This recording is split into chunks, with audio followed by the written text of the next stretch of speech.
So I ate some shrimp, and I quite enjoyed it, but here's the thing. Shrimp is always suspicious. Let me just say that I'm really enjoying this lore jam. I'm really enjoying reading these stories, and I'm really glad I'm gonna have my reactions to compare to internodes, and it's just, I'm really glad that I at least have something this time around. Even though not that many people submitted, it still seems really good. I'm really enjoying it so far. The next story that we're going to read. Are you gonna lag? Come on, don't lag. Is Cryptom's joke submission, so this one. But before that, I just wanted to point something out quickly. I'm gonna close Discord, then I'm gonna point something out quickly. So, the president seemed a lot younger looking than I expected. Seemed like he was in his teens, and yet it's his 9th term. Yeah, that makes sense. Of course there's gonna be spoilers. I don't know why you opened this video if you weren't prepared for spoilers. So, as I said in my last video, go read the things first, and you can see my explanation of it in my last video, but read this first, read the things, then see my and Enterno's reaction on whatever stories you want to. Alright. Cryptom 1. So, check I'm still recording. This is Cryptom's joke submission. It has a pizza this is already looking great. So, best British child versus British child. Oh, you're up against Duo, huh? By Cryptom. I think you're up against Duo. I don't think Duo should really play a big role in these things. Like, he's not even a part of our community. Why is he a meme in our community? I don't know. It may not be Duo, it may just be like Dylan or Magna or something like that. Okay, so, no, this story is the sequel to my previous story, The Best British Child vs. Orphe. If you haven't read it yet, then these events may seem a bit confusing to you. Previously in Best British Child vs. Orphe, I'm American. Okay, you're not the best British child. I'm offended, let's duel. Oh no, he's too British. I forfeit. Look at him, I win. Okay, this may not be entirely accurate, but as they say, history is written by the winners. Okay. 7/16/18, Secret American Lab, Aftermath of the Battle. Orphan staggered through the twin doors of his heavily fortified American lab, bleeding heavily from his wounds. The damn Brit, he choked out, his voice filled with the utmost pain of loss and several gashes on his chest made by a bayonet. His eyes, once a jet black color, were now bloodshot from the tears of humiliation following his defeat. The downed warrior crawled over to a nearby American flag and held it to his chest, murmuring the American national anthem in a bid to not lose faith in his American patriotism. I'd do something like that. You know, I'm not even American, but America is indeed superior to the United Kingdom. That's why I'm here. Okay, so, Best British Child. Oh, I like how you made the date format different for Americans and like British people. Best British Manor, rebuilt. The Best British Child lounged in his cushy Perigold armchair, sipping a glass of pumpkin juice. His health swayed up from the pride of winning a duel against the traitorous forces of Americans. There should be a semicolon. It's the second story, and I'm already tired of reading it. I mean, it's a shame. I just gotta pull through. And I can. I have this water right here, so I'm just gonna drink it.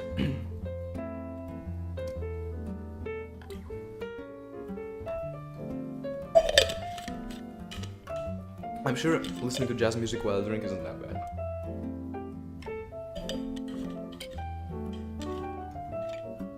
Although it may be for Kittie, but... I am not responsible for Kittie's bad musical styles. Bad, I mean taste. But I am responsible for my bad wordings. Okay, that duel was a cakewalk. Cryptom boomed with pride, wiping off the American blood from the bayonet with a handkerchief, and Rumbly incinerating it with his best British child powers. To celebrate this victory, I'll smite that insolent scullion once more! Poor orphan. Supreme Lord cackled, forming a lightning bolt entirely made out of British aura, if that's a thing, and hurling it in the sky.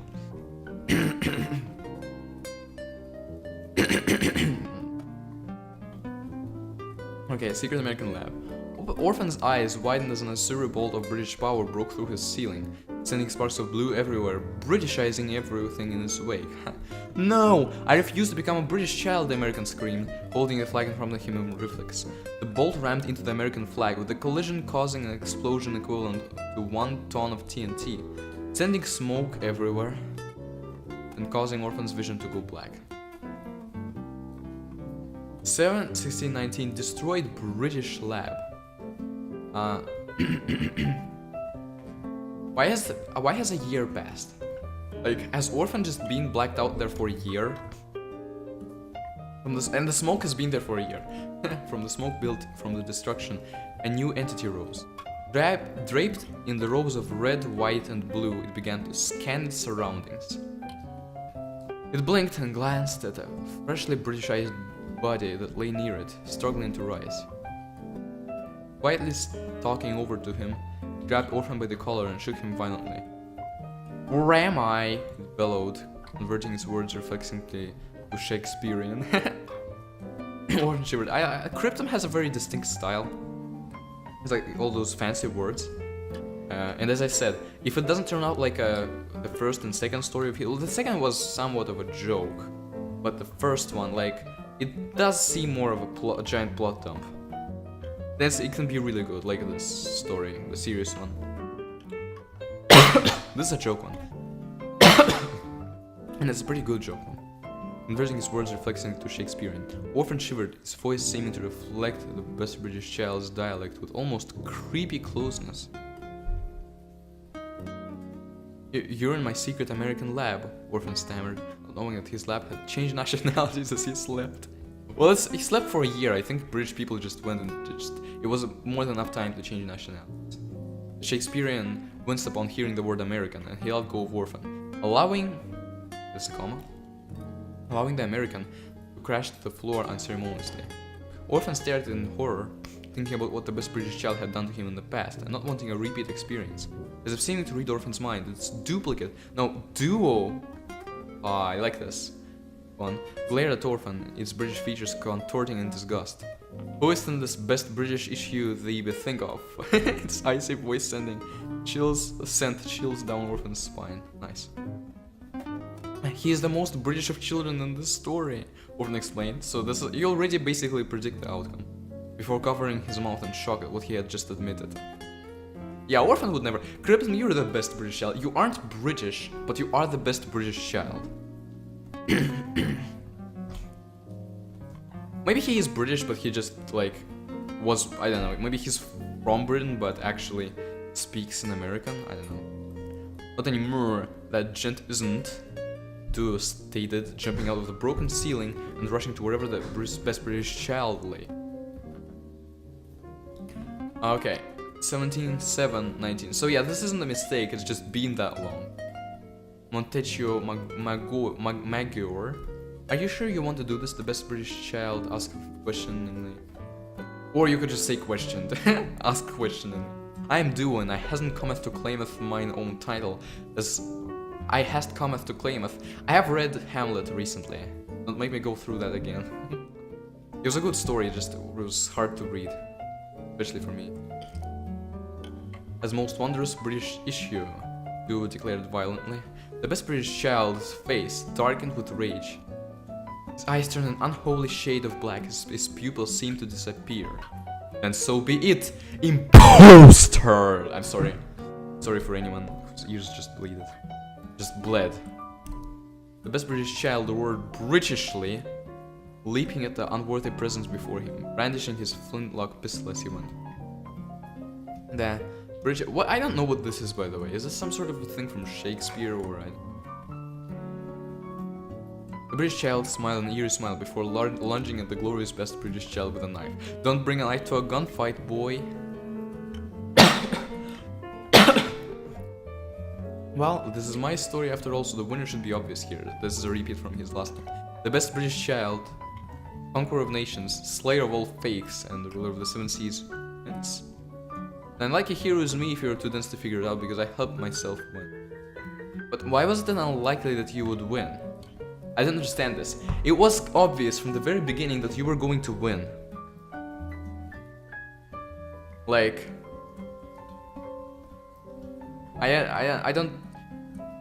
because I helped myself win. Now, what does this exactly reference?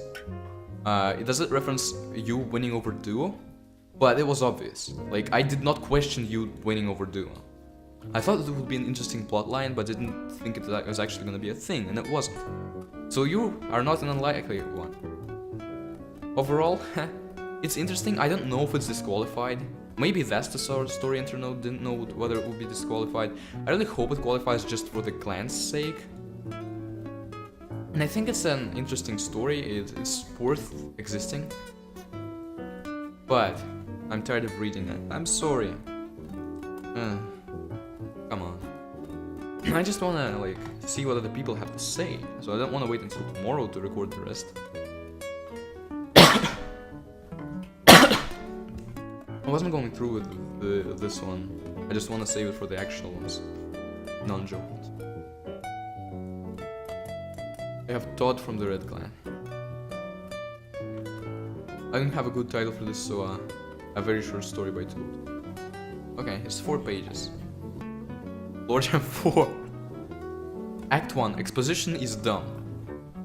FK. Rule, dude. His neutral special is Bull S. The loud crash of the Joy-Con. I did say bull, this word before in the video, I just wanted to say two. The loud crash of the Joy-Con made the 3 other players look at Jay. Snuggled up against him was the girl playing K, Rule. She laughed. You're just mad because you lost.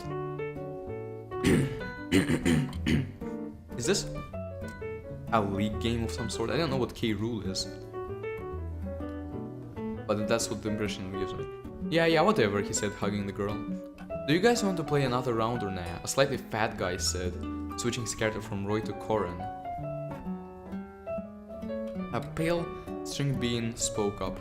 I'll play another game. What about Aurora and Jay? The girl Aurora yawned and then answered. Play one without me, I'm tired. Yeah, same here, Jay nodded in agreement while picking up his controller off the floor. Suddenly, the door behind the 4 players was opened. No, there shouldn't be a was here, you utter moron. If this wasn't obvious that I was completely sarcastic about this, then I was completely sarcastic about this. It's very minor, but the word was shouldn't have been. Revealing the sun shining bright through a window. And a figure staring in the doorway. Wait. Is the window behind the door? So the door opened, and then behind it was a figure, and then the window? But then it just doesn't make much sense the way it's worded. The figure barked. Whoa, whoa, whoa! It's time for some more water, I'm sorry.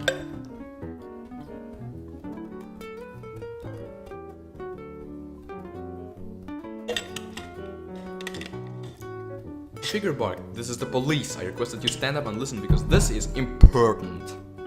The fat guy, the string bean, Aurora. I don't know what the string bean really represents here, but I can try to look for it.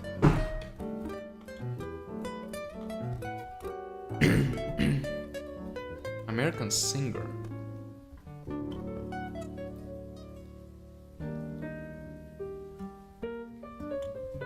A tall, thin person. Okay, just like the opposite of a fat guy. Confused, Aurora and Jay scrambled to their feet, confused on why the police were at their door. What's happening, officer? The fat man asked. We verification that this whole apartment block has caches of cocaine and methamphetamine hydrochloride, otherwise known as crystal meth, or crystal meth, which is shade. We also have a search warrant for the whole apartment complex. My name is Officer P.D. McGuffin, badge number 1135. I'm not here to arrest you, but I do request to see a form of ID from each of you.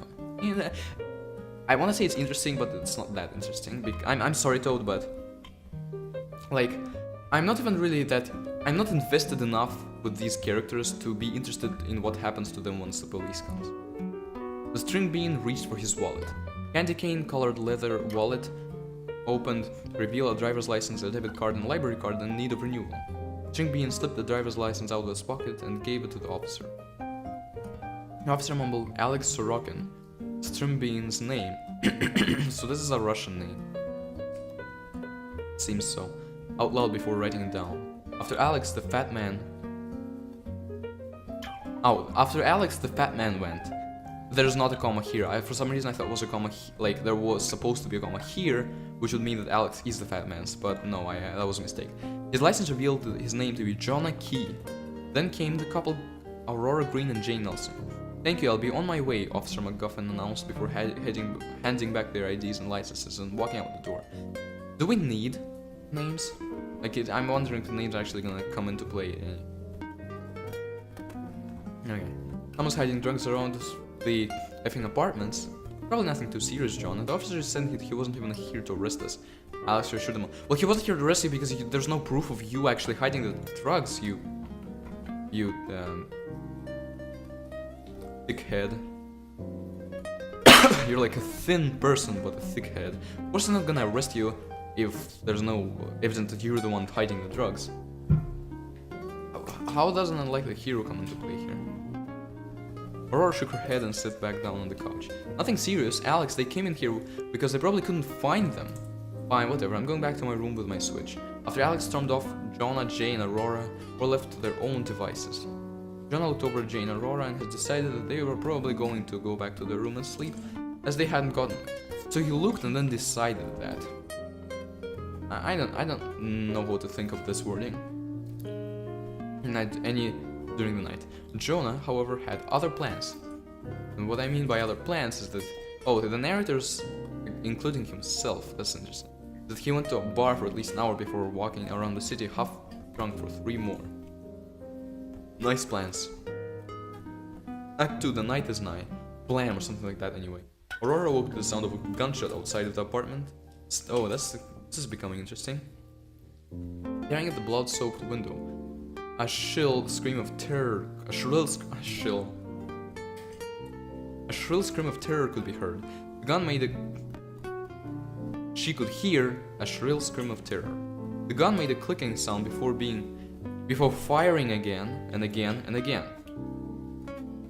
Whoever was shot was very, very, very dead. I actually like this. Aurora ran outside to see Jonah dead on the floor, and the culprit attempted to reload his pistol. In a fit of rage and tears, she charged and tackled the man in the blood-soaked trench coat. He was in a blood-soaked trench coat?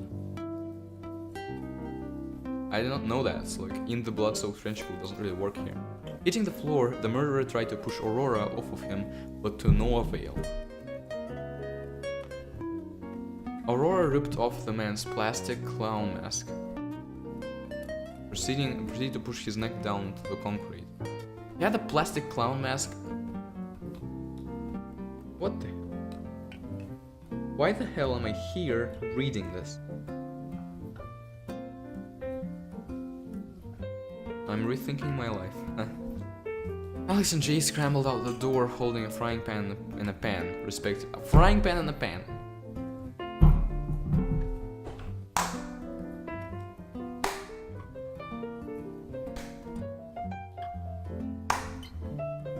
I'm overreacting, yeah, but I'm tired and weird. Jay saw something he never wanted to see. Jay saw something we never wanted to see. We, the readers, or like, I don't know. He saw the corpse of his friend. You just put a comma here. He was afraid, he was angry. He was sad. Alex, however, begged Aurora. There's no comma here. Well, I mean, there's a comma here. There's a comma here, but there's also one here. Begged Aurora to let him hit the man with his pan. Why would he need permission from Aurora to hit the man with his pan? When she said no, Alex slammed his frying pan into the floor as hard as possible while weeping. What the hell is going on with this story? Aurora realized that the murderer's fate was up to them because he didn't have...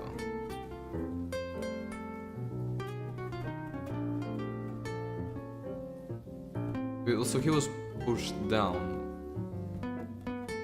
Okay, well that makes a bit more sense, but still, I don't know. We were letting go of the passed out man's neck. She went to Jay and comforted him before the cops arrived on the scene. Where is the unlikely hero? Where is the character development? Where is the story's point? This is better, like, something is always better than none. Yeah, Toad, thank you for submitting this, but I just... Hell is that? Nothing, like, the fact that, like, the friend was killed isn't explained. I give up. This episode is going very well. Guys, I love you all. Yeah, I really love that you guys submitted for this lore jam. It's really good. We will participate and have fun as a community. It's really good. Toad, I didn't understand your story. Maybe it's my fault. But in that case, please just explain what happened. And I'd love to see like what's actually went on in the story, how the drug thing and the being drunk thing, what they had to do with anything, why the murderer killed the person, and why the characters then acted the way they acted. Where does the unlikely hero come from, and where does the character development come from? In my story, there's this one character, which is character development isn't positive, but like you know whom I'm talking. if you read my story, like the one character that changes, not in a good way. There's supposed to be more with the other chapters, but there still is character development, and there still is the unlikely hero, even though there was supposed to be a different one. Yes, still thank you for submitting.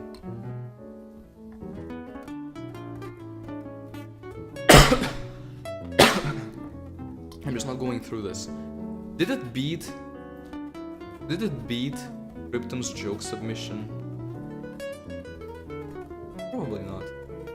Because the Cryptom's joke submission was at least funny. This one is just, what the hell's going on? So what do we have left? We have Kittie left. We have Shade left. And then we have Dairy left.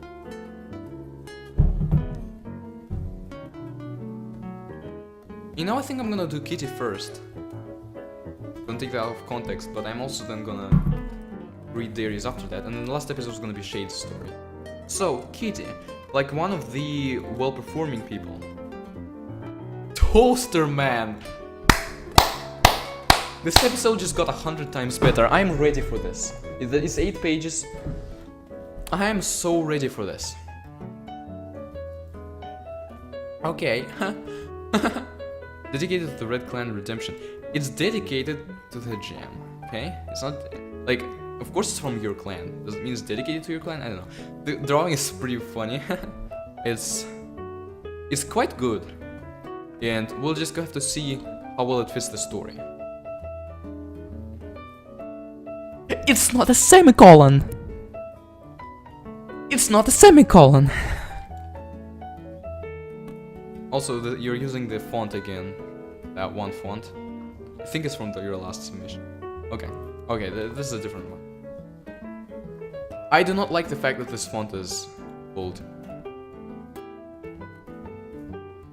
I do not like it. But I think I'm just fine to get used to it. People are always... Can't you just say people always tell? People always tell their kids not to talk to strangers, but what are you supposed to do if a stranger actually saves your life? What the hell? Okay, so first of all, I'm glad the hook is there. It implies that a stranger saves someone's life here. But the question is pretty dumb actually, because what reason is there not to talk to someone who saves your life? Do you not thank them? Why do you not thank them? Like, do your parents tell you that, oh, don't thank someone if they save your life? No, they just tell you not to talk to strangers who like may have bad intentions.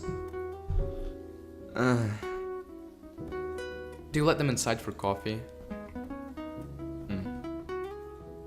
How old is the person who's being saved by a stranger here? You know, what if they're wearing a mask so you can see who they really are? They're a stranger. Why would you know? Even if you saw his face, he's a stranger. Of course, you're not gonna know who he is. Or if it this doesn't make any sense, because this sentence implies that, like in the other cases, they're actually not wearing a mask and you actually do know who they are. But you don't, it's a stranger! I think the better a story is, the more critical I am of it, because, well, no, not really, no. That's not a good way to word it, but it's just that the better story is, the more I pay attention to the more minor details. I don't like this first paragraph much. It's alright, it does its job of setting up a story for a stranger saving someone's life. Yeah, it's just, it doesn't make much sense, that's the thing. Welcome to my conundrum. I don't really know how it happened. I was sitting on the roof of my apartment building, minding my own business, and I felt the entire earth shake. Now, I know you're probably thinking that it was some sort of earthquake. So this is a, okay, dot. This is not an ellipsis. An ellipsis is 3 or 4 dots, usually 3. I'm just gonna ignore this for the rest of the story because I don't want to ruin this impression for Kittie, but like, dot. There's an empty sentence here. It's like a semicolon after a semicolon in a programming language. It's just an empty thing.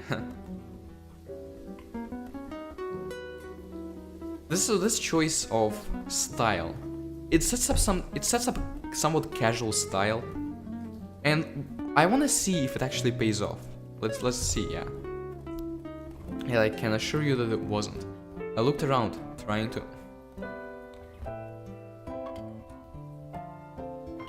So what's the point of this? Is the point of this to say, no wait, don't be so quick to think it's something ordinary? But you didn't know at the time what it was, so why are you assuring the reader that it wasn't? Why? I looked around trying to grab onto anything that I could, but it was too late. I slid off the angled section I was patching up and began tumbling to the... I would have worded this as and fell towards the ground, or like, but I guess began does make some sense here. Right before my body hit the cold and hard pavement, I felt like I wasn't falling anymore. No, I wasn't. Okay, so this sets up an interesting scenario. So the stranger who saves your life is then like the hero.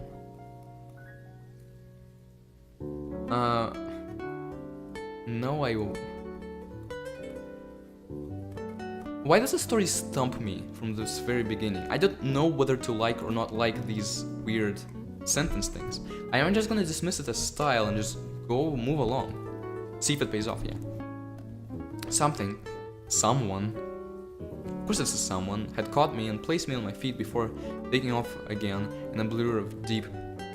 Taking off again? Did you see him take off before? I would say taking off without the again. We're taking off in a blur of deep burgundy and bright red. Is it orphan? Like, orphan is the one I associate the color red with, but it's also like the red clan. I couldn't make out any other details because they were gone. Because the person was gone, not the details. Before I had the chance to realize what was happening. Actually, I don't like this. Here's why. When you say someone had caught me and placed me on my feet before taking off again, you're describing perfectly what was happening. And then you say that you actually had not realized by that time what was happening. That's not how it works. Like, you realized what was happening, maybe you didn't realize why it was happening, but seeing more details on person may or may not fix that. Still, yeah, I don't know. I don't really like this. I began to think. I thought that I would never see that figure again.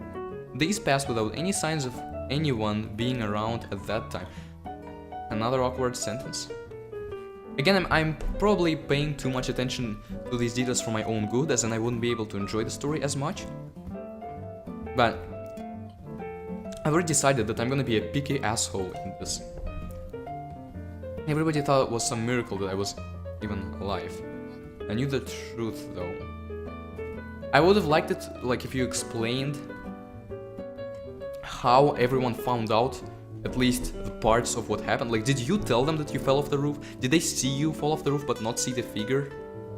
That would have been interesting. Like, it would have completed the image. Also, everyone thought it was some miracle. I knew the truth though, so do you not think it's a miracle when someone just comes and saves you? Like... No, it's a very I have very conflicting feelings about this. Alright. Also didn't explain why you were sitting on the roof of your apartment building. Just said minding my own business. You can mind your own business anywhere. Still, it's an interesting enough story to make me want to continue reading it. Newspapers here. A brand new article just got pushed out about Toaster Man, the author Cole, so Orphan and Kittie just decided to simultaneously both have Cole as a reporter. Okay. Oh, the author Cole has been trying to get this article into the papers for about 3 weeks now, because he seems to really see potential in Toaster Man stories.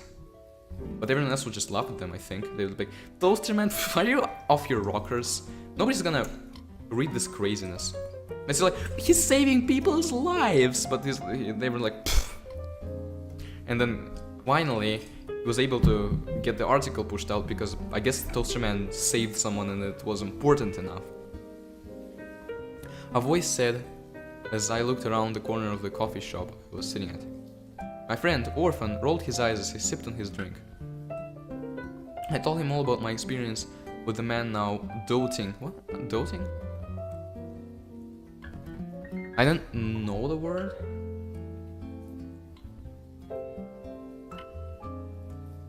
Extreme and critically fond of someone, adoring. It's an adjective. And I don't think it fits here. But it's not that big. Name of Toaster Man. It was only fair that he picked at it. Okay, so far so good. Do you really think he even existed? I mean, hell, what if the guy that you think of as your knight in shining armor... Okay. It's actually just, I don't know, a figment of your imagination. Well, if you explained it a bit better what really happened here, maybe we as readers will be able to judge better. My dog wants to get in here, so I'm gonna let my dog in here.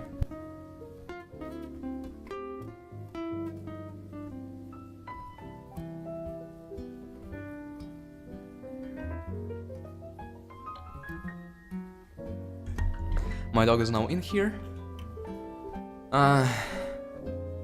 He rolled his eyes again, and I looked at him just to stick my tongue out at him before putting my own cup down and getting up. Grabbing my bags from our shopping trip earlier. I'm glad I wasn't there. I don't like shopping. Okay, if you don't believe me, you can just walk home yourself, I said coolly. I can see why, or it seems not... Why are you... Okay, you're here now. Are you satisfied now? Or are you just gonna try climbing onto the table? I'm trying to... I don't know, it's just... she may be scared or something. Say hi. Whatever. Alright. Yeah, like... She's your friend, you may not believe it, but at least don't pick on it that much. Okay. Turning briskly on my heel before going over... Before? Going on to the man holding the newspapers. How much do I have to pay you in order to get one of those? I smiled, hoping that I could grab one for a reasonable price. Well, okay, Captain Obvious. No, I hoped it would be so expensive that I wouldn't have to get one. But an orphan really wanted me to get one or something. The man looked me over, okay, for a few seconds before pulling me one out of the bin. Pulling one. I don't know, I'd say pulling a newspaper, but fine. Out of the bin he had sitting beside him. What?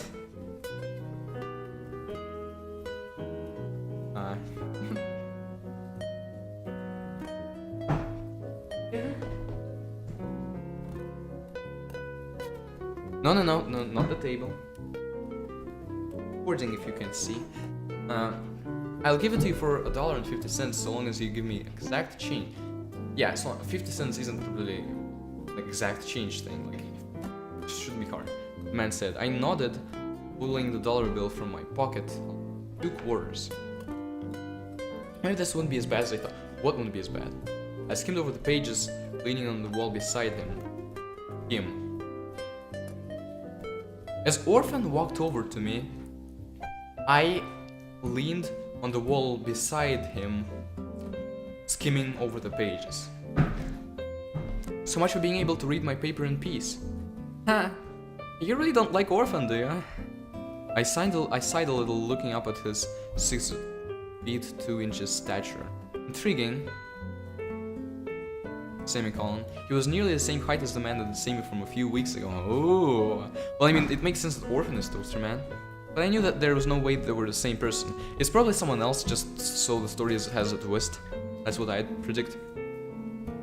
It didn't act anything alike. Like one another. Orphan stayed quiet, leaning on the wall beside me and looking at the paper in my hands. I just shrugged the thoughts out of my mind as I... You...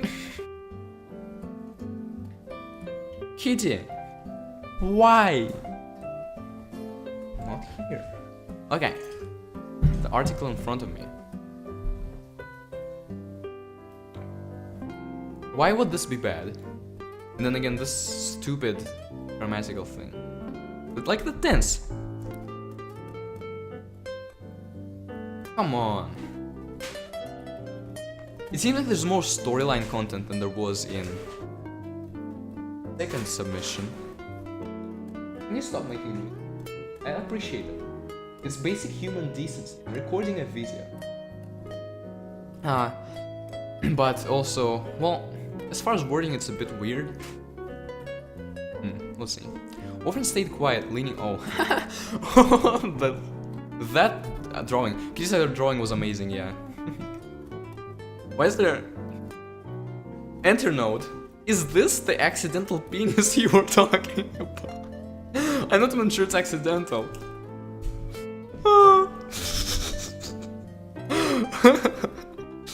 Thank you, Kittie, for your unintentional. You made the story more fun than it would have been otherwise. Orphan stayed quiet, leaning on the wall beside me and looking at the paper in my hands. I just shrugged the thoughts out of my... What thoughts? Okay, but yeah, Kittie Strider, right, being... Wait, if there's a photo evidence, why don't people believe it? Like, are you... Is Orphan so dumb that he would see photo proof and then not believe it? Or is this the first time he's seeing it? Why are you all the way down here? Excuse me for a second.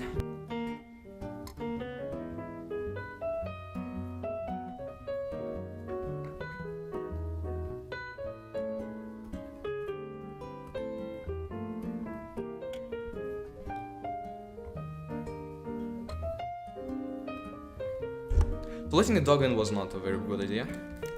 I'm putting on my headphones again, and so yeah, or like, is this the first time he's seeing it?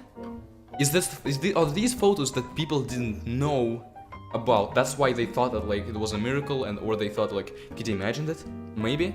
Kittie Strider, right? Being caught midair by the city's newest superhero left. On Friday, December 7th, 2018, Strider was seen plummeting to Earth as she fell off of an 8-story apartment building while she was trying to patch up a leaking. Okay. I don't know what to think of this. Like, now we understand what she was doing there. Sure. I guess it works. Reports say that nobody was around to catch her when she fell, making everybody wonder why she was able to walk away unscathed. Suspects from inside the building have stated that they saw a bright red flash right before Strider walked away. Red is associated with Orphan, but I think it's not Orphan. I think it's gonna be some twist. I don't know. Could it be that there's an unnatural force at play? Or could it be that there's a hero among us? Because a hero is like definitely a natural force, like a superhero. The city has formed a rumor that there have been unexplainable things happening throughout the town. I do not like this.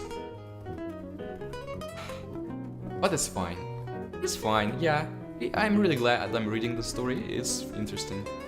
So small acts of kindness being done in order to help the city blossom like it was meant to before. City Township leader Lasmalan has coined the name of Toaster Man as our city's hero. I have yet to discover why exactly Lasmalan chose that name as the title of our hero, but that's for another article. Okay. I don't think you should have stated this here.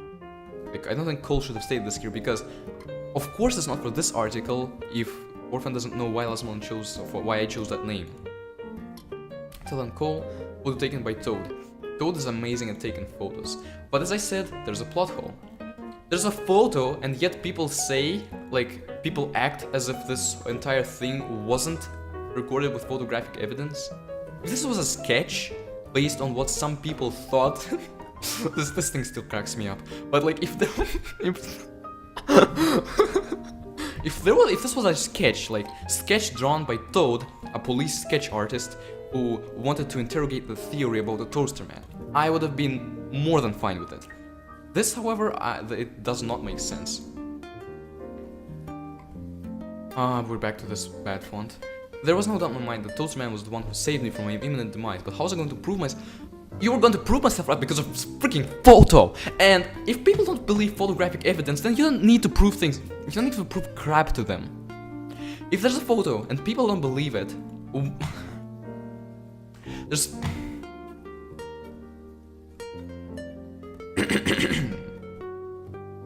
I folded the paper and put it in one of my bags, taking Orphan's hand and practically dragging him across the city to our apartment complex. He didn't mind much once he noticed that I wasn't going to let go of his hand, so he let me drag him up to our apartment.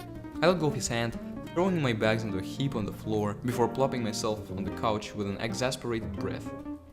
He gave me a weird look, picking up the bags that I ceremoniously tossed aside. Well, yeah, probably because you were tired. Like... Okay, that makes sense. Kitty, what's gotten into you? Generally not as messy as this. Well, she was tired. You understand, right? Orphan, or are you so dumb that you don't?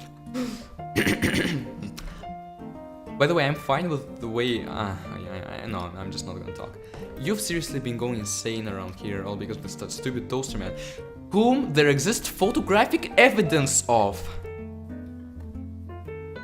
Kitty, what are you smoking? I'm sorry.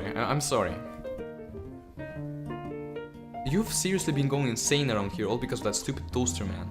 I don't understand what's so great about him. His eyes widened slightly as I cut him.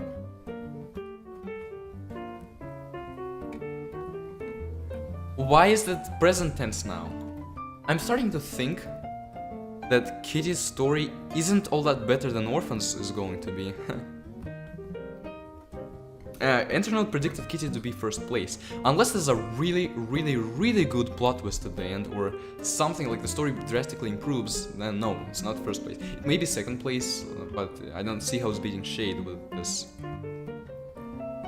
Like, I don't know how mine is not gonna fare that well against the finished ones, but at least I'm wondering what people thought about how interesting it was to read and the events going on. I felt like I actually crafted it so that it wasn't like this. But I don't know. I don't know yet. We'll see. Story's still good so far. It's not gotten to the interesting part yet, but we'll see. His widened slightly as I cut him off. My voice cutting through the air like a hot knife through butter. I would have liked it to be after you actually talked. I don't know. He saved my life, Orphan. He caught me and made sure I didn't effing die. Did you know that? I could have effing died, and all because you offered that effing music festival, nowhere to be found when I had to go up to the effing roof by my effing self. Yeah, music festival. That does sound like something Orphan would do. Might I add, and fix the leaking ceiling panel. Didn't even bother to come back early to make sure that I was actually okay, not in the hospital or anything. I got up narrowing my eyes at him, and as he just stood there unable to move. I like the tension between Orphan and Kitty. That's the one part of the story that I do quite like so far. There was no point in wasting precious time on him. Okay, so Orphan being Toaster Man now makes more sense, because it's like Orphan and Kitty are arguing about Toaster Man, about like the fact that Kitty's too obsessed with Toaster Man. What if Orphan is actually Toaster Man?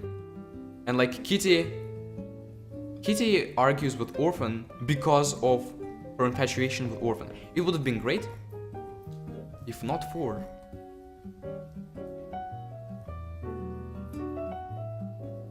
this.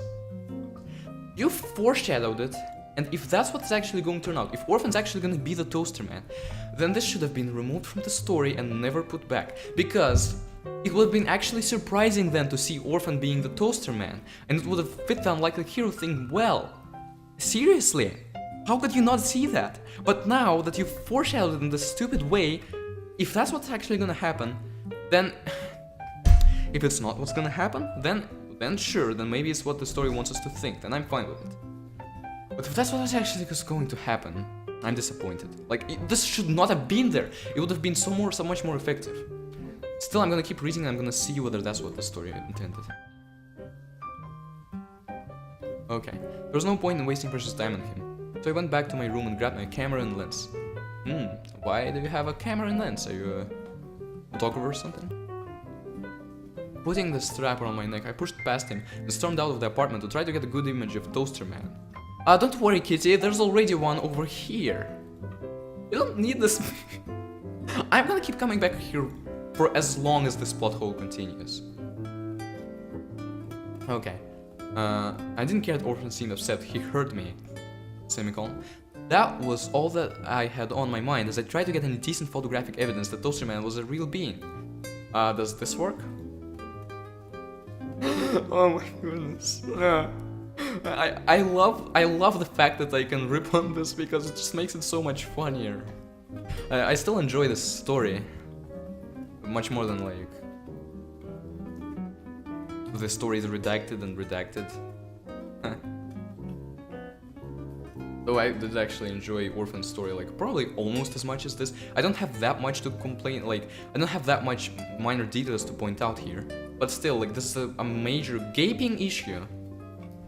Yeah, screw you. Yeah, no, not screw you, but, like, screw you plot hole. Yeah, you preventing me from enjoying this otherwise pretty good story. A sentient being. So there is a chance that Toaster Man is a real being, but he can't think for himself, so he just comes and automatically, on robotic reflexes, saves people. Why is this here? All we knew so far was that he wore different shades of red, Orphan, and seemed to move faster than someone could blink with their eyes.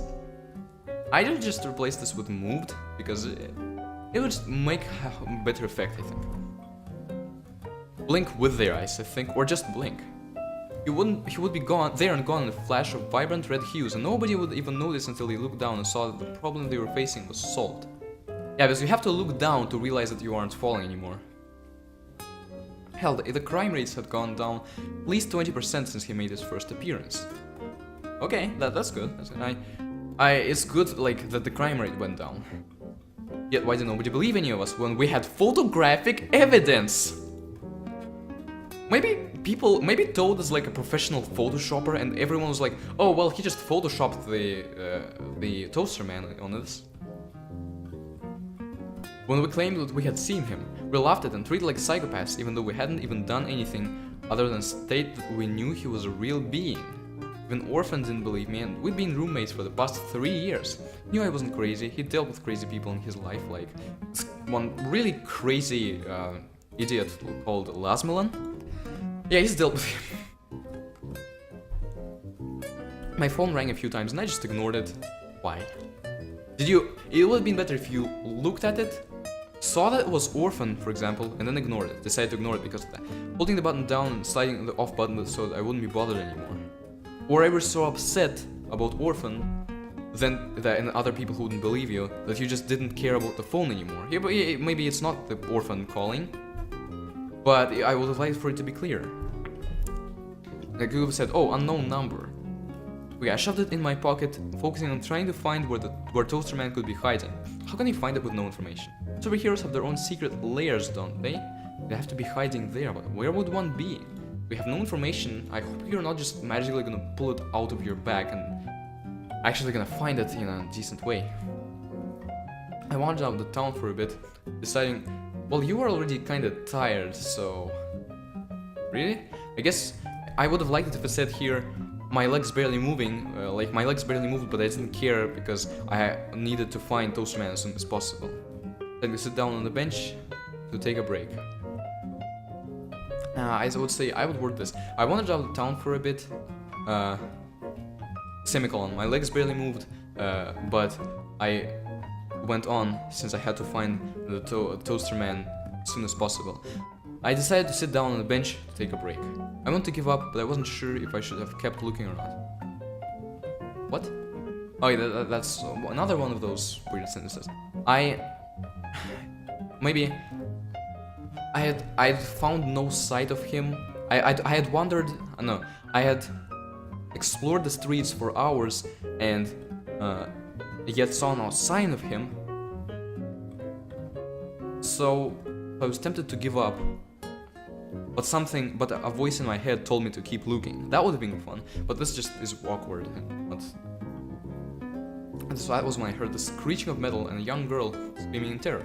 I looked up just in time to see a flash. Oh yeah, if you were smart, you would have set up a fake accident to see if Toastman comes to save whoever the accident supposedly like gonna hurt.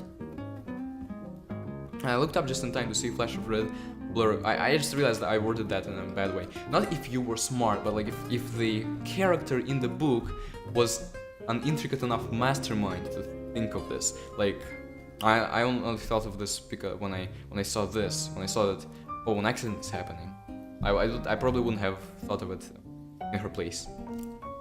I looked up just in time to see a flash of red blur across my line of vision, picking up my camera and setting it so that I could take a picture of a moving object without looking blurry.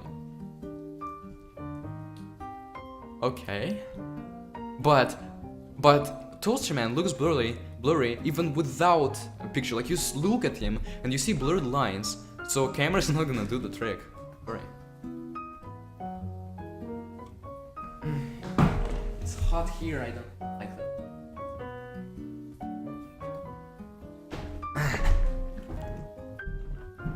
Okay. Wait a few seconds.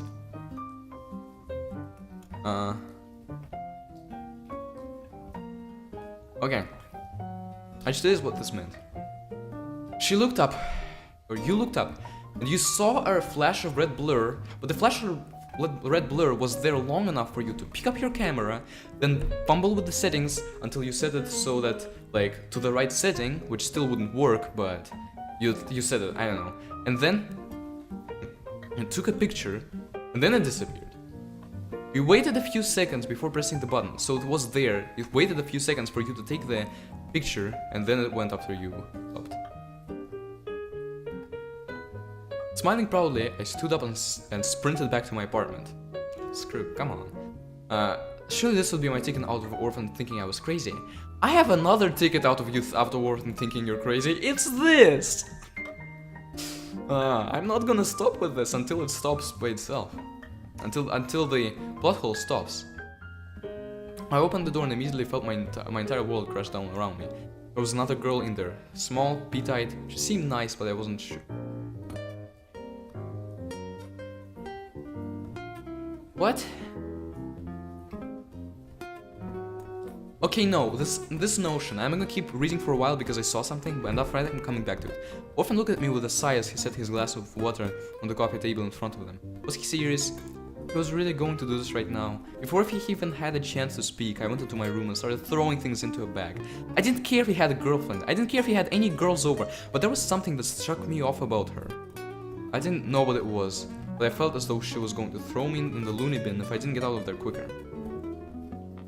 So this passage does not work. Here's why. I opened the door. I hope I don't sound too arrogant with this because I'm not a great writer myself. I don't have a lot of writing experience, but I can spot these things even if I can't like entirely avoid them myself, and the reason I'm saying this is so you could fix the story and make it better. But I'm also saying it so that, like, in case other people missed it. I opened the door and immediately felt my entire world crash down around me. So what this means is that you open and you immediately see some revelation that's so horrible that your entire world crashes down. There was another girl in there. Okay, so can this fit this revelation? Only if Kittie would be horrified of finding out Orphan had a girlfriend. Small, petite, she seemed nice, but I wasn't sure. So this is completely out of place. She seemed nice, but I wasn't sure. While in the previous sentence, like, the entire world crashed down around me. But then you weren't sure if she was nice. No. No, we reword it. Make it one way or the other. Make it either that you come and like feel the entire world crash down around you. There's a horrible revelation. Orphan has another girlfriend. And then, well, like, then you'd have to remove this. I didn't care if he had a girlfriend. Like, you have to remove this because that would be not be in line with your reaction. Or cut out this reaction and just see the girl and notice how just seeing the girl, seeing a glimpse of the girl isn't enough to make her suspicious. You have to like look at her, and then the revelation of that she was maybe suspicious started creeping down into your mind, and you realize you had to get out of there. So like one of those two options, but this way you try to combine them, it did not work. And then again, was he serious? He was really going to do this right now? It doesn't make sense when you think about this. There's something that struck me off about her. So you have a bad feeling about her, and you're blaming Orphan for not having the same bad feeling. As I said, this just completely falls flat on his face. I hoped that it would be like one way or the other, but I didn't know what it was. But I felt as though she was going to throw me, and maybe if I didn't, I'll get out of there quicker. I turned around to leave, but Orphan was standing in my doorway holding a silver toaster. He held it out to me sullenly. So I guess with a sullen face, looking almost as if he was a kicked puppy, trying to apologize for whatever wrong he had done. I didn't mean what I said. I didn't mean what I said. You're not crazy, I just don't understand how you can believe the conspiracy is going around. You're one of my best friends. But you're starting to worry me a little. He looked down awkwardly before he looked down at me, I would say, or does he look down below? Like the fact that Kittie isn't as tall as Orphan makes the question here arise. Does he look down at her face, or does he look down at her legs? I mean, feet. Before holding the toaster out to me with a small smile, you accept my token of apology. I wasn't sure what to say or what to do. Taking a deep breath, I took the toaster from his hands. It seemed new, not dinged up like the last one that I had. I set it down on my dresser before sitting down on my bed. A deep sigh.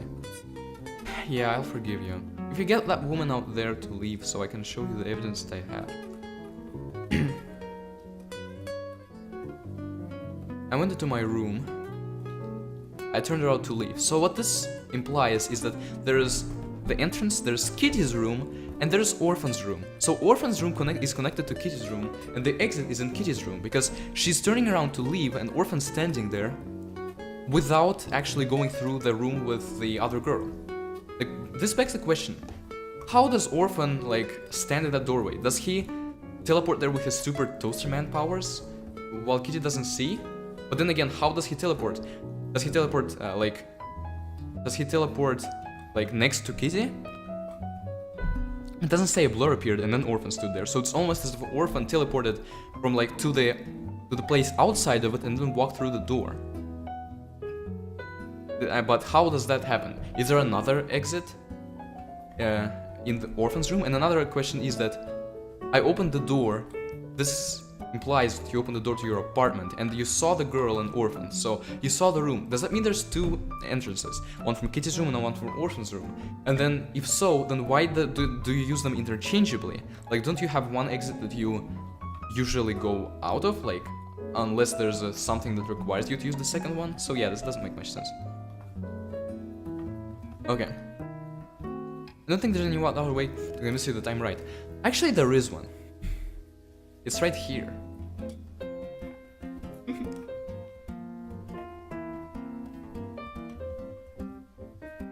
I looked at him and tucked my bangs behind my left ear, pushing my glasses up.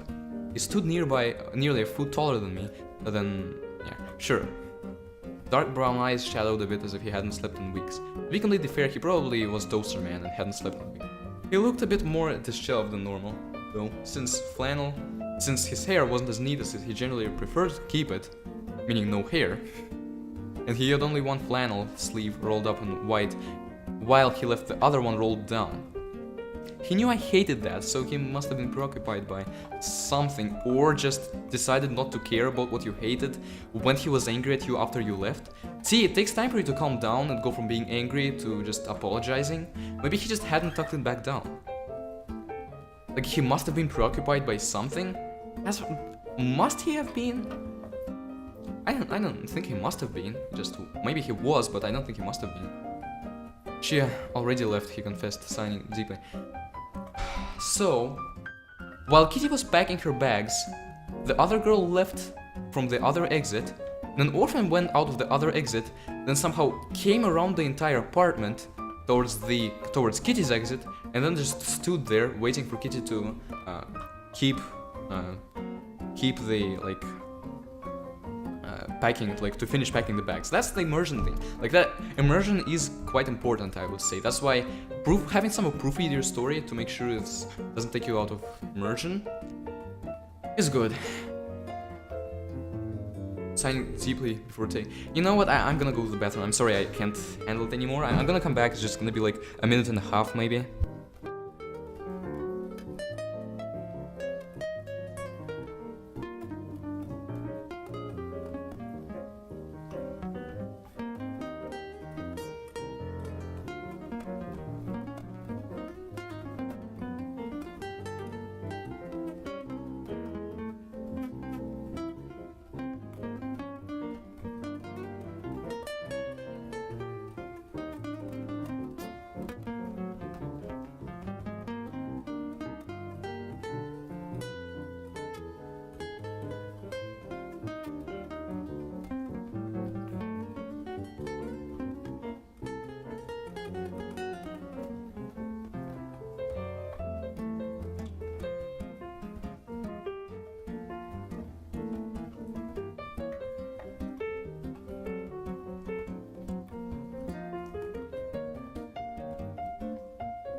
I'm back. I'm sorry, I just didn't want to end the video here. And I'm not editing it. Okay, so, let's continue here. Before taking a step forward, glancing at my bed and waiting for me to nod before I sat down. Before and before, twice in a sentence, I don't like that. I felt the bed shift under his weight as he settled down beside me, the air eerily still as we sat in silence. I looked at him again, biting my lower lip as he just shook his head in defeat. I don't know what to think of this story. It isn't holding up to standards so far, although Kitty's second story was really not that great in terms of plot. But I just kind of, I don't know. Okay, are you going to show me the evidence you collected, or are you just going to show me this photo right here? Oh, there we go. This photo right here, and then I would be an idiot to not accept this evidence.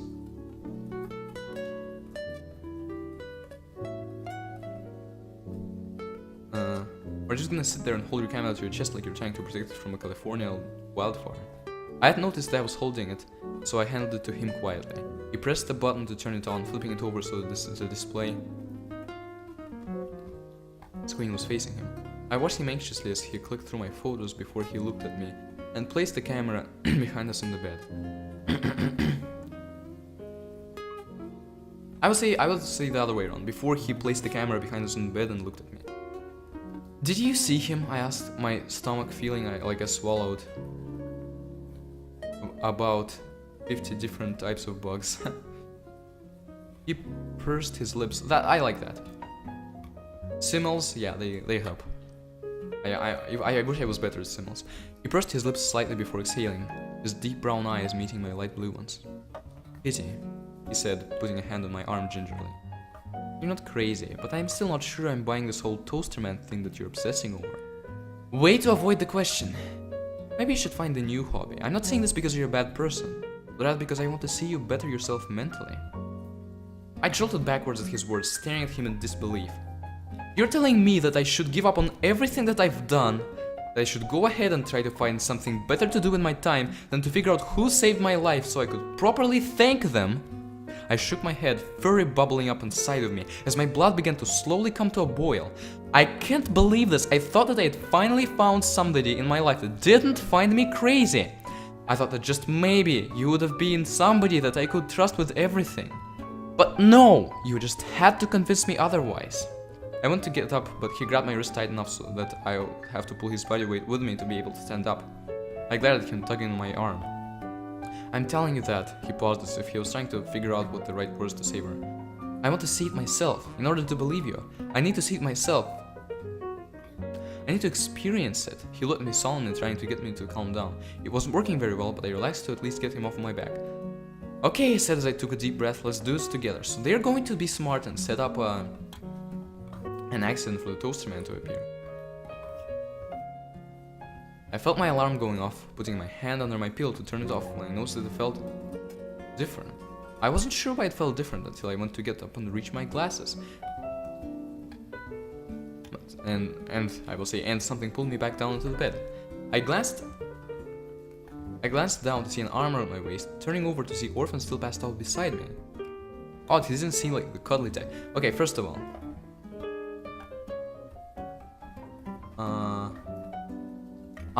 Okay, so there was a...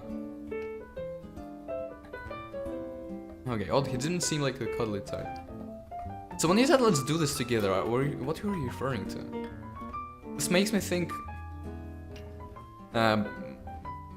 you know what this makes me think. I pulled his arm around my waist, letting it down beside him lightly, before putting my glasses on and stretching with a soft yawn. Of course, you mentioned yawn, I'm yawning. I didn't get much sleep yesterday. And for nothing, I wrote some more of my story, then decided it wasn't good enough to include. The silence of the room filled with the sound of our breathing mingling together filled the silence of the room. The bed shifting slightly as I got up to get ready for my day. I knew it was wrong. He said that he had wanted to go through everything with me. Semicolon. But I wasn't going to allow him to hold me back. I just couldn't.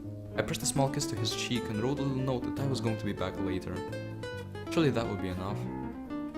I knew that what I was doing would cause rifts in our relationship, but it just had to be done.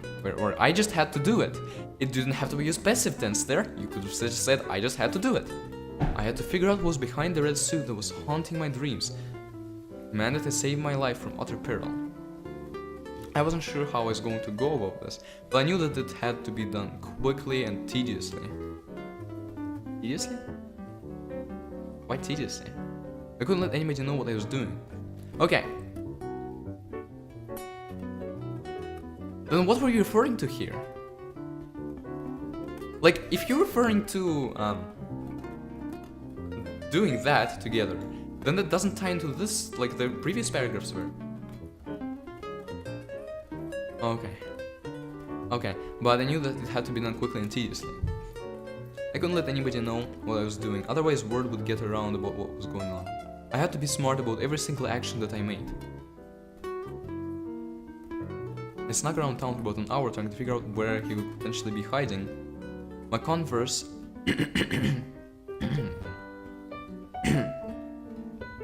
Your Converse?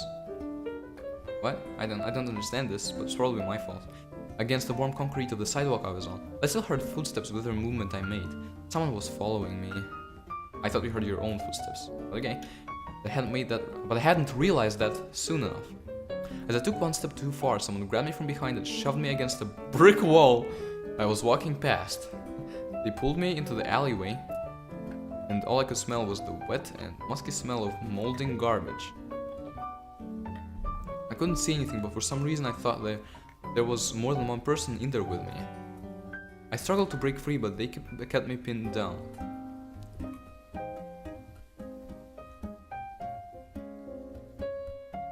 Managed to get one of my hands free, and I reached for my camera.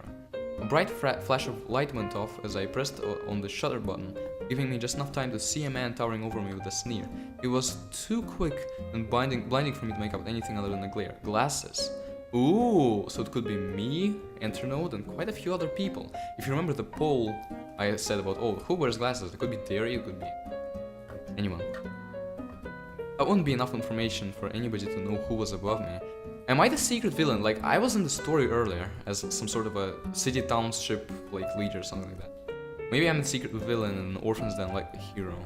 I struggled more trying to push him off of pinning me down before he was suddenly jolted backwards. Pinning me down. Okay. I would remove what it was. Like, even if someone else did it to him, still. The Kittie wouldn't realize that until she saw what happened. Jumping up, I blindly put my hand on the wall to stabilize myself as I staggered in one direction, only to find myself at the dead end. I turned to begin walking in the opposite way and heard a voice. It was a really bad... Ooh, a really bad British accent. Hello, Cryptum. I didn't understand what was going on, but I kept walking closer to the voice anyway. What was the voice saying? Someone else was in there, and the guy that had pinned me down definitely hadn't seen like the stereotypical British description. I took a deep breath before I attempted speaking. You see, before I spoke, because your attempt was obviously successful. Hello, I asked with a wavering voice. I'm Kittie. I can find my way out in the dark. I kept looking around for any source of light I could find, unsure as to why the alleyway was so dark all of a sudden.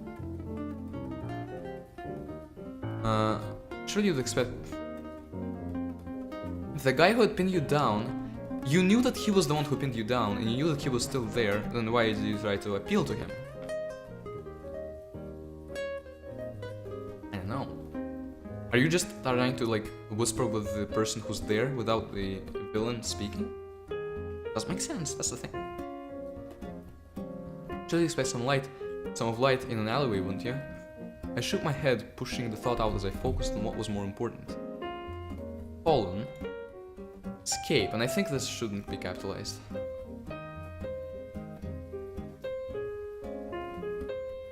Pushing the thought out, like, I don't know, you're pushing the thought out that why is it dark in an alleyway? That's weird, like, that's not the kind of thought that I'd expect you to push out. Like, the thought that I'd expect you to push out is that, oh, what if somebody that I know was, like, who's good is actually bad? Something like that. Oh, yeah, I can help you, the voice replied. The accent was too thick to be authentic, but I didn't want to speak against anything. Where are you? Wait, you're saying he's the... Oh! Okay, so you're saying the guy who pinned you down wasn't him. Okay, that makes more sense. Okay, where are you? I kept creeping forward, trying to focus on where the voice was coming from before I finally felt something warm and soft. Something seemingly human. I'm right here, I stated, looking up blindly. He grabbed my arm and pulled me out of the alleyway, bringing me over to a bench where I could sit down and collect myself. I'm sure he didn't mean to hurt me. Is he alright? What? What's going on? You're losing me. You're losing me at a rapid pace, and then I think that I'm finding you again, then you're losing me in the very next sentence. He grabbed my arm. You didn't say what he looked like. Yes, the alleyway was dark, but when you could sit down on the bench, there was enough light to see his face, right? Or at least his features. I'm sure he didn't mean to hurt me. Is he alright? I couldn't think about anything other than making sure the other guy was safe. He hurt you? What? I couldn't understand why that was my first thought. Perhaps it was because I don't wish harm or death upon him. But it could also just have been shock. You're worried about the person who kidnapped you, but... Why? Like, what do you mean he's here, right? Safe? Like, why? Who would he be safe from? You didn't do any bad things to that guy, did you? No, he was the one who did bad things to you. And then, he was still there when the British man dragged you out. So, nothing happened to him. The man nodded regardless, sighing and taking a seat beside me. But it was then that I realized that Toasterman himself was beside me. Beside me? That my camera lay shattered in the alleyway.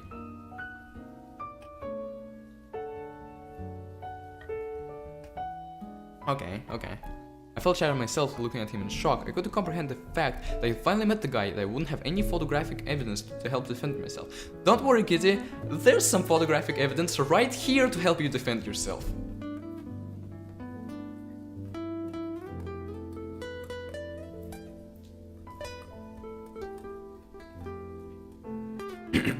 It's insane. Okay. It then hit me that I had a cell phone. I pulled it out of my pocket and restarted it. Do you mind if I take a picture with you? I knew the answer would probably be no, but I want to ask anyway. To my surprise, he took my phone and took a picture of the two of us before handing the phone back to me. He stood up, so I quickly gave him a second question. What's your real name, Toaster Man? Cryptum. That was the only response I got. He followed it with, I have to go, it's tea time back where I'm from. Okay, so the good thing is, it's not orphan. The bad thing is that entire passage.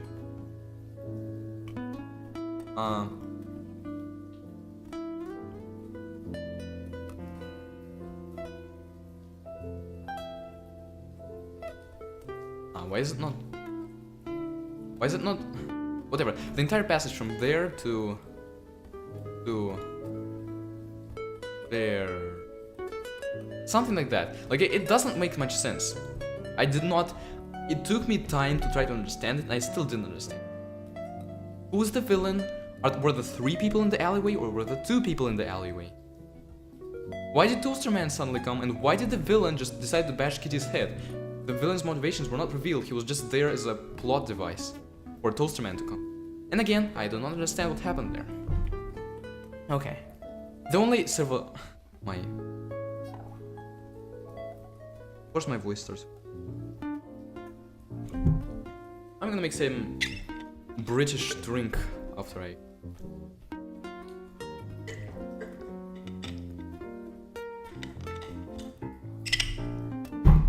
The only silver lining is that it wasn't orphan.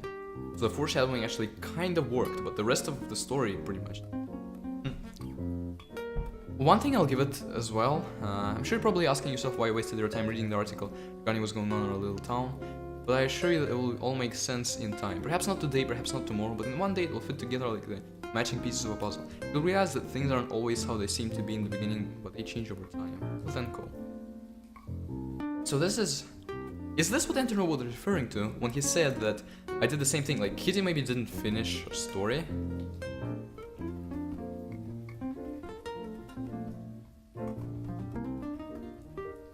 Was the story well written? Kind of. Did I enjoy reading it? Kind of. Was the plot good? No? Huh? Well, there was the gaping plot hole with this image. Photo taken by Toad. Oh, no photographic evidence, the hero cries throughout the entirety of the story. The only unlikely thing about the Toaster Man being Cryptum is that he didn't know Cryptum's name. So it doesn't work, the story doesn't work. The plot does not work. The characters don't really... Okay, I'm just gonna... The plot does not work, and the characters don't really redeem it, because they're more consistent and make more overall sense than the plot. But there's nothing that interesting about them. One thing that I will give the story is that it handled the entire Kitty and Orphan relationship well enough. I think the story would have worked much better if you made the Toaster Man orphan and then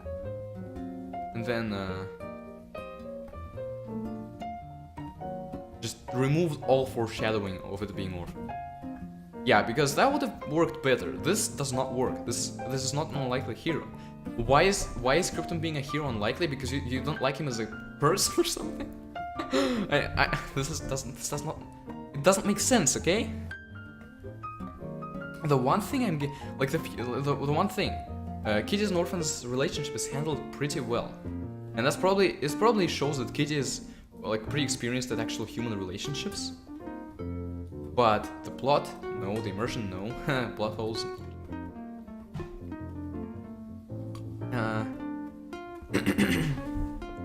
Narrative. was alright, but as with Orphans, I can't really judge the narrative much. It was alright. Like, I think it did its job quite well by doing that red herring here. But that red herring would have only been worth a damn if the actual reveal of who the Toaster Man was meant a damn. So narrative is like one of the better parts. Style, I didn't find this particular story that stylish, but it's okay, and it's better than Orphans style. Like, I picked on Orphans a lot. I picked on Orphans, like, the small things with him a lot. This one I didn't as much. Like, there were things, but there weren't not nearly as many of them as Orphans. Setting. There is some setting, and I guess it kinda works. I guess you could make the argument that the story doesn't need more setting, so it's fine. And with the... like with my story, it needs setting, but it doesn't need over-describing setting. Still, the setting here... the one problem I had was the apartment thing. It's more of a plot problem than a plot hole, but it's also the setting. But the apartment is one of the few things you describe as far as setting goes, and you can't even get that right. Sorry for rapping on you, Kitty. I overall pretty enjoyed the story, but I am going to point out... I'm gonna be an overcritical asshole, as I said. Not just with your story, but with all stories that I think are worth a damn to actually criticize. Which is why I didn't really criticize Krypton's joke submission and Toad's real submission. Well, I criticized Toad's, but it wasn't in detail. I just pointed out the major flaws it had. Grammar, spelling, mechanics, overall fine, better than Orphan. But as I said, I think, like...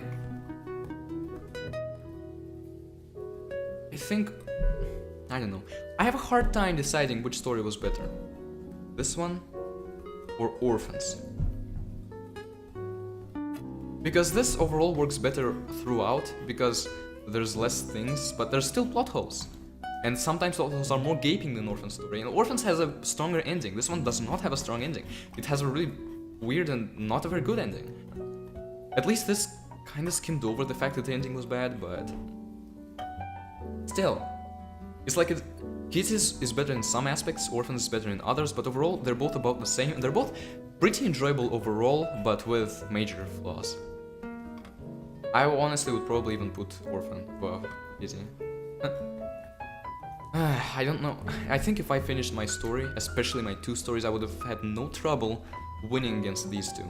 But then again, it's my fault that I didn't, and I just fully take the consequences. Now, you know, when I say this, it usually turns out to bite me in the back, like in Music Jam 2, Tier 1. When I listened to the submissions, I was like, wait, this is all they could come up with? Well, this is gonna be easy. And then I still lost to one of the submissions that like, was much less, I guess, there was much less to it than to mine. Granted, I called Enternode out on that, and I am going to call him out on this if let's say, if Kittie's story gets first over Shades, unless there's like a really strong reason, I don't know, I feel like my story may even beat the two of these, even though it's incomplete, because it feels to me as if the storyline is more interesting, and as I said, I'm gonna use this phrase, like, the little twists and turns. I'm not hoping, like, although, yeah, I do have some hope that I may be able to, even with my stupid unfinished story. This story is also unfinished. Orphans is finished, but there's not that much to it. Just... really? Orphan's story, it was good enough, and I was pleasantly surprised with it because it was Orphan, but still there were issues. With this one, there were issues, just like with Orphans, and I wasn't pleasantly surprised because I did expect good thing from Kittie. This thing was, like, barely good. I'm looking forward to see what Enternode thinks of this. He was very undercritical of Kittie's last submission. But then again, was Kittie's last submission less logical than this one? Kittie's last submission had real logic problems, but this one does as well. That's the thing. Orphans has less logic problems, but it still has logic problems, and it still has some issues in other areas too. So, that's that. I don't really... I enjoyed reading you guys.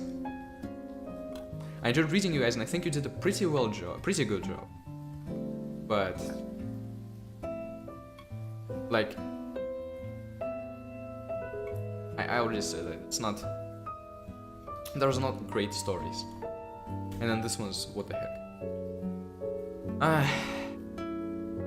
Theory? You're in our clan. I'm looking forward to see what happens with.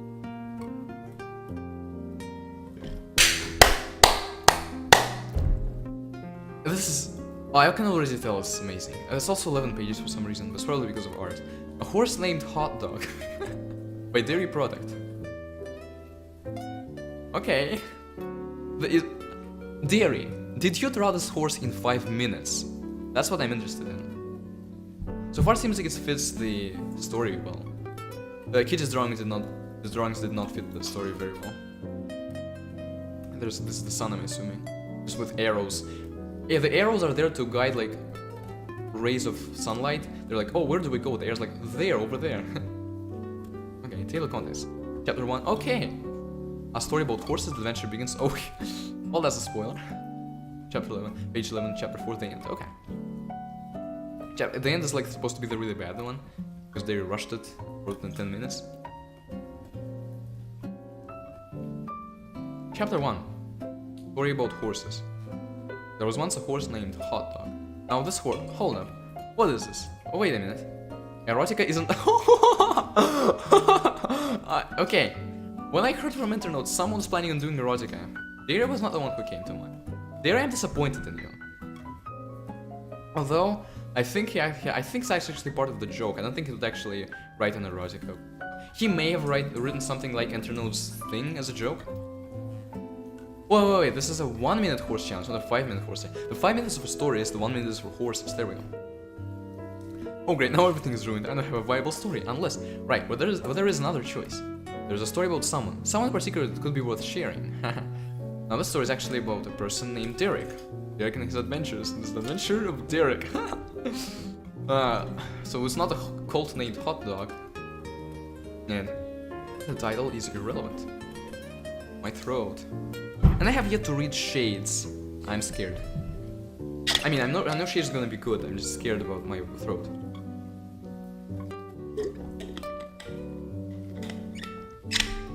Alright. Chapter 2, the adventure begins. Derek was an interesting character. He was a big fan of anything to do with mystery. He enjoyed... Dearie, I know this is probably a joke, but... Come on! Come the hell on! He enjoyed the thrill of finding out, well, who done it. This is the reason why he enjoyed the social deduction game. Well, he wouldn't say he was a connoisseur of them. Not very familiar with the word, but I know it exists, so I'm pretty sure it's still used correctly here. He plays them regularly. Right now, he's in his humble abode. Not sure what to do with his life, he looks around his room for something interesting. Ha! This is an interesting thing. The drawings fit the story really well, and they're great. Oh, there's a pen, there's a torch, and I'm guessing this might be Internode, and this is Orphan's crappy DM music. I'm glad I recognize the references. Now this is his poster. It's a poster of his favorite book series, A Horse Named Hot Dog. Oh, how he loves those books. Funnily enough, it's about a horse named, well, Hot Dog. He goes on adventures and some crazy stuff happen. Oh, how Derek wished his life was like that horse. Besides, being a horse is, though... That's kind of crazy. That's crazy wording, but I guess it fits with it. That's kind of crazy. He notices a few things on his shelf. A few things he's collected over the years. He doesn't know what to do right now. Pascal would meet up with his friend Gerald. Splendid idea, really. He hasn't kept in contact with other people. He's been doing stuff, busy with his job as a hand model. Oh. Identical hand twins? Anyone? Were his hand models? Oh. That took a turn. Quite simple, but it seems from the picture that Derek doesn't have arms. That'd be crazy, of course he has arms. Really, he's just wearing a robe. But a robe has openings for arms. Hiding his arms in his robe. Why would he do that? His robe does have some armholes, but he's fine tucking his arms in cozy. Okay. Maybe he's cold and he's just trying to, like, warm himself up. What was he doing? Right, going to his friend, Gerald's house. Gerald's house is not his friend. His friend... his friends, comma, Gerald's, comma, house. But entering without permission for the notice is quite rude, so Derek decided to call Gerald. Let's see, where's the phone? Where telephone is supposed to be? Oh, he seems to have misplaced his telephone. What an idiot. Well, politeness aside, he says to go anyway. If Gerald is busy, he'll just go back and needs more exercise anyway. This font is pretty huge. Can I see? Probably not. This is Adobe Acrobat. It doesn't give text information like Google Docs does. Why did I do this actually? Yeah. Needs more exercise anyway. Derek walks out of his house and starts walking towards Gerald's house. Really nothing could go wrong at this point. Well, either way, he continues his way. On his way. The path to Gerald's house isn't that far. Gerald's house isn't that far. The path isn't that long. You can easily make the journey within 5 minutes or so. Derek continues his journey. Over the 3 hills. And through the forest, past the bridge. Wait, not past the bridge. Who's that at the bridge? Oh no, it's shapes. And then suddenly, mellow circle plays. And smooth squares. I don't know. Whoa, wait. So there's mellow circles, smooth squares. I don't remember any Dairy songs related to a triangle. There's hot dog. There's a snail there. I don't know what the snail's doing here. There's a rock and some clouds. I'm assuming this is one of the parts where Internode pointed out an accidental penis, but I don't know. There seems to be 3 weird... Okay, there isn't really any description of what they are. They seem to be menacing though, yeah, they do. Derry's so good at... Derry's good enough at drawing that even when it's joke art, he can actually make it seem like fit the atmosphere. This one is sad. Then these just don't... Oh wait, no. It's eyes, but it still looks like he has a sad mouth. Derek seems intimidated. He's not sure what to do before he can assemble a logical train of thought. The triangle guy notices you! Oh, the extra points for second perspective. All 5 points out of 5. No, of course I'm joking with it. That one that seems to hate everything in this world. Yeah. Well, he apparently hates the snail. How can you hate snails? So cute. He looked alarmed. What is this? It looks like the triangle guy is coming closer towards Derek. Oh, the hot dog in the background is going to be the unlikely hero, but why is he unlikely? Looks like the triangle guy is coming closer towards Derek. Derek is extremely worried. He wants to run, but his rational mind tells him that there probably isn't anything to worry about. Why? Of course, Derek is wrong as the triangle guy comes along and headbutts Derek. Kerbrr. Oh no, I think he's not cold. Wait, what are those shape guys doing with his body? Oh, they seem to be carrying him somewhere. Oh, I thought they were doing something that wasn't allowed in the slower jam, but okay. I wonder what they're going to do. Derek surely would be thinking it's my crazy thought. It was more for the fact that he was not stone out cold, of course. Not every day do random shape people come and headbutt you. It switches between it switches between third person limited, third person objective, and second person. I don't know.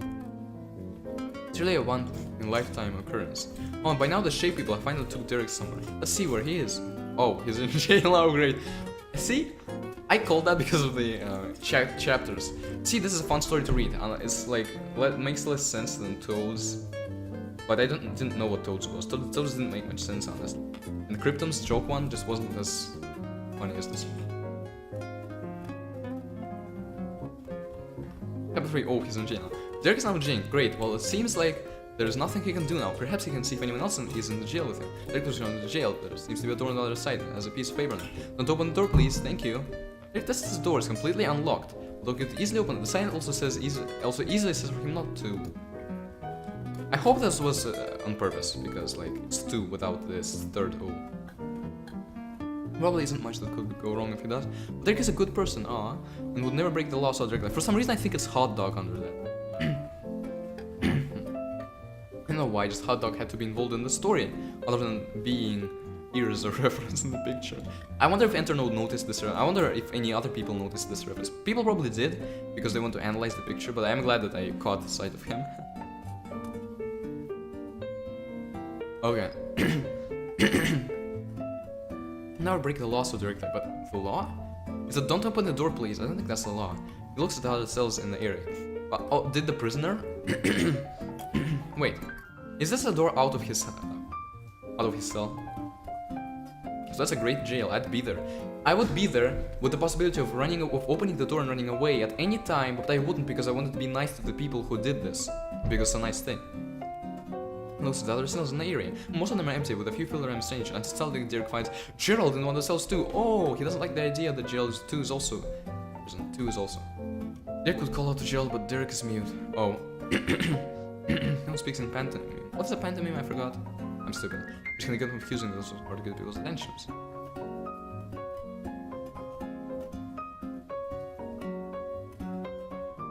He's about to make a loud sound to gather Gerald's attention until he noticed one suave man in front of himself. What is suave? I forgot. I forgot these things, huh? Okay. It's Merrick, Derek's at the drop. Oh, well, you can clearly see those two are brothers.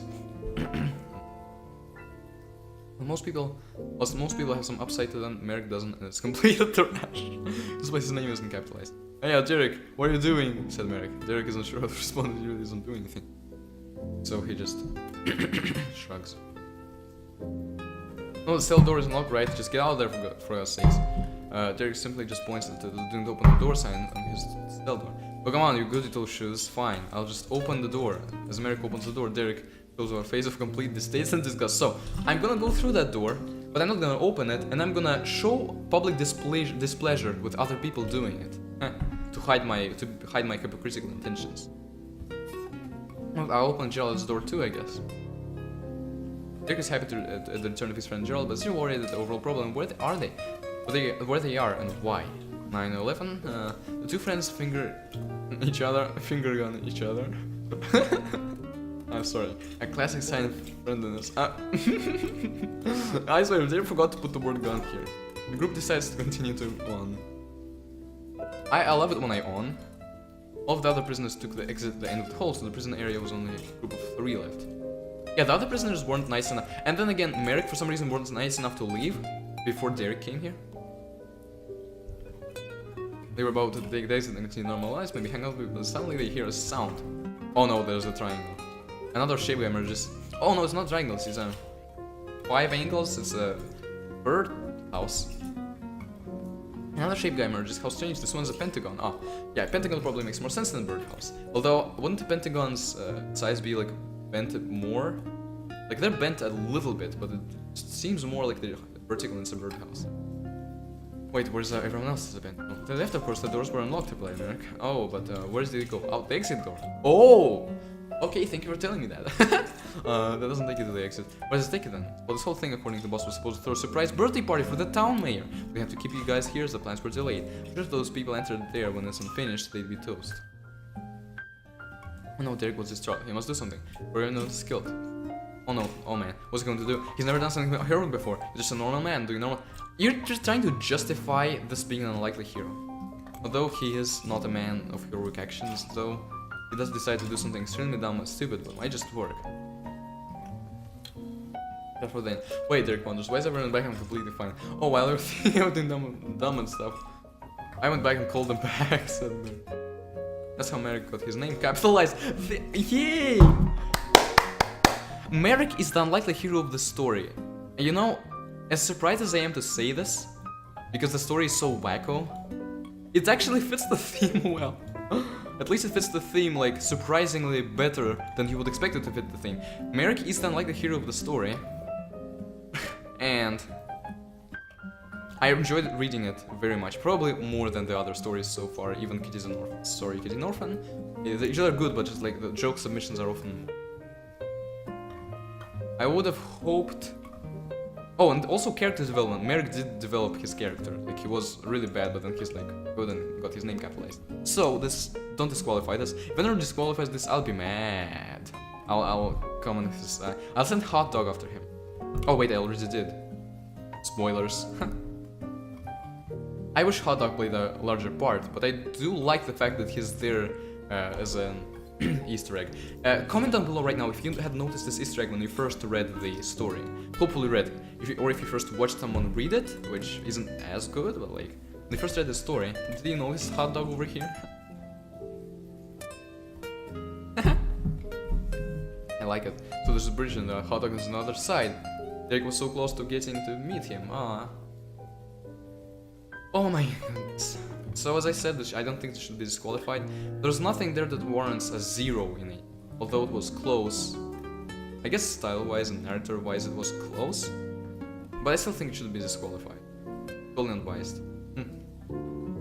I'm tired. I've gotta go eat probably some cereal. I have tingling at the ends of my fingers. I don't know what that means. Probably means I need sugar or I don't need sugar. I don't know, but I'm getting sugar, so let's hope that it's the former.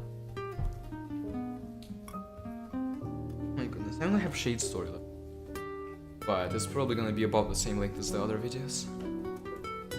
Thank you for watching. Slower Jam is very interesting so far, but yeah, bye.